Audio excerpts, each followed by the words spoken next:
आमे कुबी घिनी जाइथिलु आउ कुबी घिनला के कुबी डाल फ्री देवे बोले भाबी नहीं थाई। हेलो गाइस जुआर जे मामाणी की सरी स्वागत करो चार गोटे फ्रेश मिनी ब्लॉग रे। तो बेसी दिन पर ब्लॉग बनाउचे क्या हला बेले काम धाम टिके करे जाउचे हेति लागी ब्लॉग नहीं बने पारु थाई। तापर याडे मोर भाई माने लस्सी बनाउचा तो मोर भाई ग्राइंडर जार दही बिस्किट आउ चीनी देई किना ग्राइंडर करी देला। तापर रेडी हो गला लस्सी। तापर समस्त टिके टिके लस्सी पी पकासु।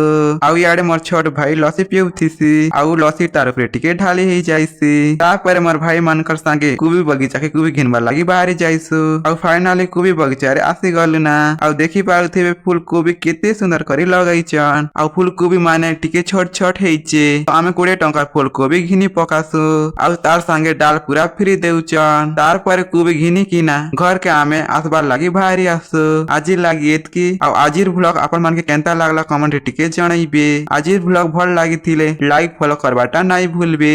रहुचे जे मामाणी की सरी जय जगन्नाथ।